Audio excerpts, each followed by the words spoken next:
एक तर ही घटना फार गंभीर आहे.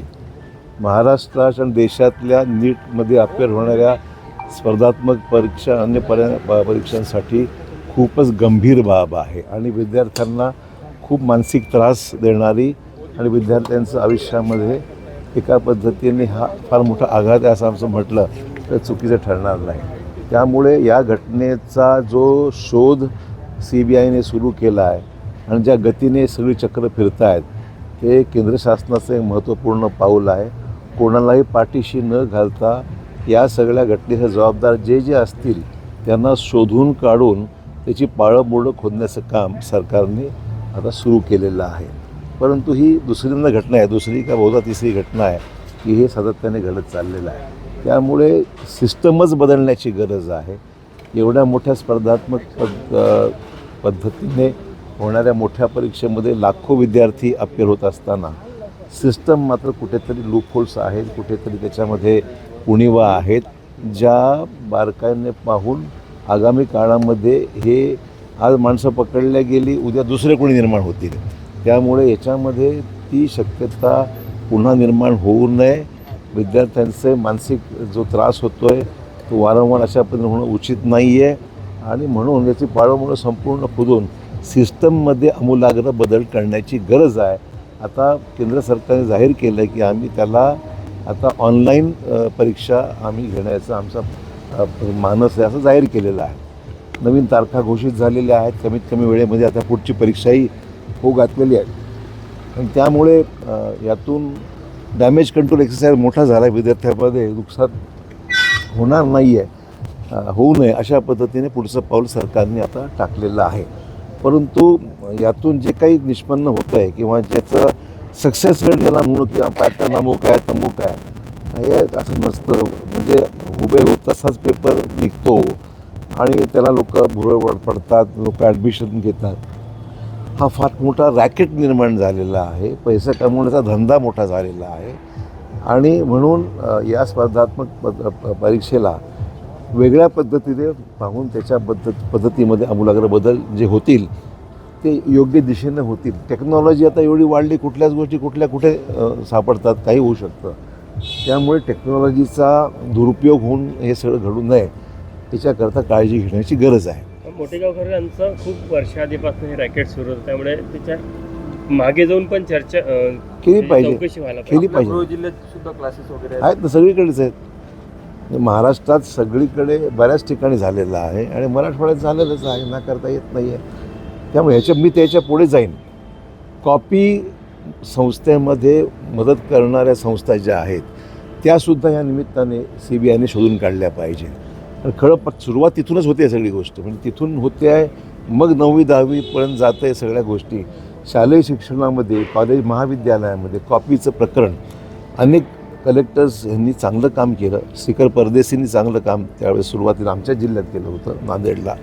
त्यानंतर आता आमचे विद्यमान कलेक्टर कर्डरी यांनीसुद्धा शोधून काढलेलं आहे. पण दुर्दैवाची बाब अशी होते की कलेक्टरनी शोधून काढलेली मोहीम पुढे ते याद्या बदलल्या जातात, त्याच्यामध्ये हस्तक्षेप होतो आणि तिथेसुद्धा संस्थांना अभय मिळते काही ठिकाणी, अजून घडतं आहे. तर मी तर म्हणेन की ही सगळी सिस्टमच साफ केली, एज्युकेशन पूर्ण सिस्टम साफ केली पाहिजे आणि त्याच्यामध्ये नीटसहित इतर शाळा आणि महाविद्यालयामध्ये कॉपीच्या प्रमाणातून जे घडतं आहे ते संपूर्णपणे तिथेसुद्धा हे घडू नये याकरता याचबरोबर काही आपल्याला सिस्टममध्ये बदल करण्याची गरज आहे. महाविकास आघाडीच्या प्रमुख नेत्यांनी जे आहे ते निवडणूक आयोगाच्या मुख्य कार्यकारी अधिकाऱ्याची पुन्हा एकदा भेट घेतली आहे. तुम्ही कसं पाहता भेट? कशाबद्दल घेतली मला माहिती नाही. निवडणूक आयोगाकडे त्यांची तक्रार. कुठल्या निवडणुकीबद्दल? महाराष्ट्र नाही, विधान परिषदे म्हणताय, कुठली निवडणूक म्हणताय मला माहीत नाही. निवडणूक आयोगाच्या मुख्य कार्यकारी अधिकाऱ्यांची भेट हर्षवर्धन कशा संदर्भात? पाटील मला कल्पना नेमकी काय पाहिजे. शरद पवारांनी पंतप्रधान नरेंद्र मोदी यांच्या परदेश दौऱ्याला येऊन त्यांची स्तुती केली की ते ज्या प्रकारे प्रदेशात येतात. पहिल्यांदा सर्वत्र टीका होत असताना शरद पवारांनी यावेळेस वेगळी भूमिका घेतली. शरद पवार एक अनुभवी नेते आहेत. शरद पवारांनी केलेलं वास्तव, कारण त्यांच्या भूमिकेतून अनेक वेळा त्यांनी राजकीय स्टेटमेंट न करता एक वास्तववादी स्टेटमेंट त्यांनी केलं आहे. मोदी साहेबांचा दौरा हा राजकीय किंवा अन्य कामासाठी नसून आंतरराष्ट्रीय पातळीवर भारताची बाजू मजबूत करण्याकरता व्यापार असो, उद्योग असो, ट्रेड असो, या सगळ्या गोष्टीमध्ये भारताची परिस्थिती आणि ती अधिक सुधार करण्याकरता पर्याय आपल्याकडे काय काय उपलब्ध आहे याची चाचपणी आणि आंतरराष्ट्रीय फोरमवर भारताचं मजबूत अधिक प्रतिमा व्हावी आणि संबंध अधिक दृढ व्हावे या सगळ्या इतर देशांची हा त्याच्या मागचा प्रमुख उद्देश आहे.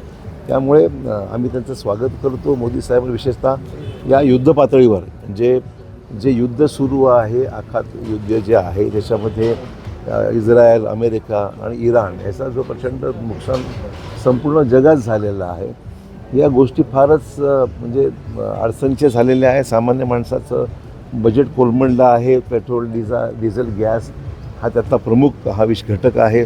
त्याचे प्रश्न निर्माण झालेले प्रश्न आहेत. त्यामुळे याला युद्ध जोपर्यंत संपत नाही तोपर्यंत शॉर्टेज संपणार नाही आणि शॉर्टेज जोपर्यंत संपत नाही तोपर्यंत महागाई कमी होणार नाही. असं हे सगळं दुष्टचक्र आहे. मराठवाड्यात पण अनेक ठिकाणी सगळीकडे पेट्रोलचा तुटवडा पाहायला मिळाला. कारण काय वाटतं तुम्हाला? ते शॉर्ट सप्लाय आहे. जे तिथून येत होतं ते बंद झालेलं आहे किंवा येण्यामध्ये खूप अडचणी झालेल्या आहेत. आज रशियाने सुदैवाने तिथून सप्लाय सुरू करण्याचा आपला जो प्रयत्न आहे त्याला अमेरिकेने सुद्धा त्याच्यामध्ये पर्याय दिलेला आहे, निश्चितता केलेली आहे. त्यामुळे रशियन ऑइल जे येणार आहे त्यातून मार्ग काही प्रमाणात निघू शकेल. परंतु जोपर्यंत युद्धविराम होत नाही, थांबत नाही, तोपर्यंत ही झळ जी महागाईची आहे ही चिंताजनक आहे. सर, दोन्ही राष्ट्रवादी एकत्रित येण्याबाबत पुन्हा एकदा चर्चा सुरू झाली आहे. कुठेतरी रोहित पवार नाराज आहेत, ते काँग्रेसच्या वाट्यावर आहे. एकंदरीत या दोन्ही राष्ट्रवादीच्या स्थितीकडे तुम्ही कशा अर्थाने? हा त्यांच्या पक्षाचा अंतर्गत मामला आहे, त्याच्यामध्ये मी काही बोलण्यासारखं काही नाही आहे.